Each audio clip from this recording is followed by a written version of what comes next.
कृष्णाय वासुदेवाय हरे परमात्मने प्रणतक्लेशनाशाय गोविंदाय नमो नमः। मंगलम भगवान विष्णु मंगलम गरुड़ध्वज मंगलम पुंडरीकाक्ष मंगलायस्तनोहरि। नमस्कार प्रिय बंधुओं, आप सभी का हमारे YouTube चैनल में बहुत बहुत स्वागत है। आज के इस वीडियो में श्रवण करते हैं माघ शुक्ल पक्ष की जया एकादशी व्रत की पवित्र पावनी कथा। एक बार प्रेम से कहिए, बोलिए एकादशी महारानी की जय, विष्णु भगवान की जय। धर्मराज युधिष्ठिर ने भगवान श्री कृष्ण से निवेदन किया, भगवान मैं माघ मास के शुक्ल पक्ष की एकादशी से संबंध में जानना चाहता हूँ। कृपा करके विस्तार सहित समझाइए कि इस एकादशी का नाम क्या है, इस व्रत में किस देवता का पूजन अर्चन करना चाहिए, इसे करने से क्या फल मिलता है। इससे संबंधित कोई कथा हो उसे भी सुनाने की कृपा करें। इन चर्चाओं में आपके श्री मुख से अमृत जैसी वाणी द्वारा मुझे बड़ा आनंद आ रहा है। श्री कृष्ण भगवान ने उत्तर में कहा, हे कुंती पुत्र, माघ मास के शुक्ल पक्ष की एकादशी का नाम जया है। इसका व्रत करने से प्राणी भूत प्रेत पिशाच आदि बुरी योनियों से छुटकारा पा लेता है।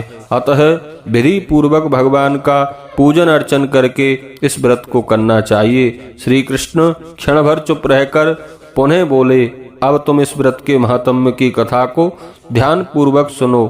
भगवान कहते हैं, युधिष्ठिर, एक बार स्वर्ग लोक के राजा इंद्र देवताओं के उपवन नंदन वन में मनोरंजन के लिए विहार कर रहे थे।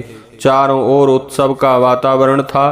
गंधर्वों का गायन और गंधर्व कन्याओं का नृत्य चल रहा था। वहां एक गंधर्व कन्या ने एक गंधर्व को देखा। गंधर्व कन्या का नाम पुष्पवती और गंधर्व का नाम माल्यवान था। पुष्पवती माल्यवान की ओर आकर्षित हो गई और अपने हाव भावों से उसे रिझाने लगी। माल्यवान भी उसकी ओर आकर्षित हुआ और अपने गायन का सुरताल भूल गया। फल यह हुआ कि संगीत की लय गड़बड़ा गई। संगीत का सारा आनंद बिगड़ गया। सभा में जो देवता उपस्थित थे उनको यह अच्छा नहीं लगा। इंद्रदेव को भी यह बड़ा बुरा लगा और उन्हें क्रोध हो आया, क्योंकि संगीत एक पवित्र साधना है और इसको भ्रष्ट करना महान अपराध है।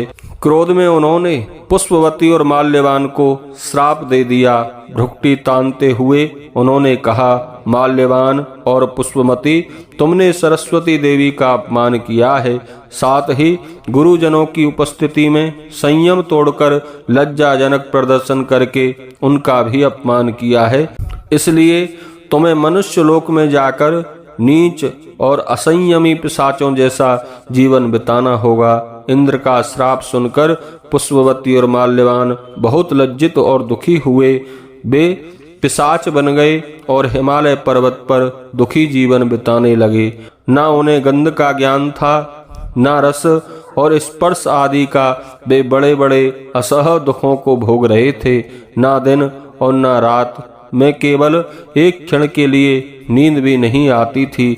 हिमालय पर ठंड बहुत पड़ती है, इसलिए ठंड के कारण उनके रोम खड़े हो जाते थे, हाथ पैर सुन्न हो जाते थे, दांत किटकिटाने लगते थे।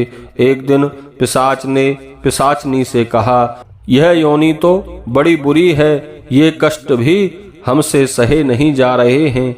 नरक का जीवन भी इससे तो अच्छा होता होगा। एक बार ऐसा संयोग हुआ कि माघ मास के शुक्ल पक्ष की एकादशी का दिन था। उस दिन इन दोनों ने कुछ भी नहीं खाया। उस दिन इन्होंने कोई कुकृत्य भी नहीं किया, केवल फल फूल खाकर दिन बिता दिया और दुख के साथ पीपल के पेड़ के नीचे बैठे रहे। सूर्य नारायण अस्त हो गए तो ठंड के कारण इन्होंने एक दूसरे से सटकर बड़ी मुश्किल से रात काटी। अगले दिन प्रातः काल में ही इनका प्राणांत हो गया। तभी ये सुंदर अप्सरा और गंधर्व बन गए। सुंदर वस्त्र और आभूषणों से सजकर स्वर्ग लोक को चले गए। आकाश में देवता लोग और गंधर्व इनकी स्तुति करने लगे। इन दोनों ने स्वर्ग में जाकर इंद्र को प्रणाम किया। इंद्र ने उन दोनों को देखा तो आश्चर्य में पड़ गया उसने उन दोनों से पूछा, तुम्हारी पिशाच योनि कैसे छूटी? माल्यवान ने उत्तर दिया, देवेंद्र, भगवान विष्णु की कृपा तथा जया एकादशी के व्रत से प्राप्त पुण्य से ही हमें उस योनि से छुटकारा मिला है। देवराज इंद्र प्रसन्न होकर बोले, माल्यवान, जया एकादशी के व्रत के पुण्य से तुम लोग पिशाच योनि से छुटकारा पाकर पवित्र हो गए हो, अतः हमारे लिए भी तुम वंदनीय हो, क्योंकि शिव एवं विष्णु के भक्त हमारे लिए वंदनीय होते हैं। तुम दोनों धन्य हो, अब यहाँ आनंद पूर्वक रहो। श्री कृष्ण भगवान युधिष्ठिर से कहते हैं, युधिष्ठिर, इस जया एकादशी का व्रत करने से बुरी योनि से छुटकारा मिल जाता है। जो भी इस व्रत को कर लेता है, समझ लो वह सब तप, यज्ञ, दान आदि कर चुका है। उसके लिए यह सब करने की आवश्यकता भी नहीं रह जाती। जो इस व्रत को करते हैं वे 1000 वर्ष तक स्वर्ग में निवास कर आनंद भोगते हैं।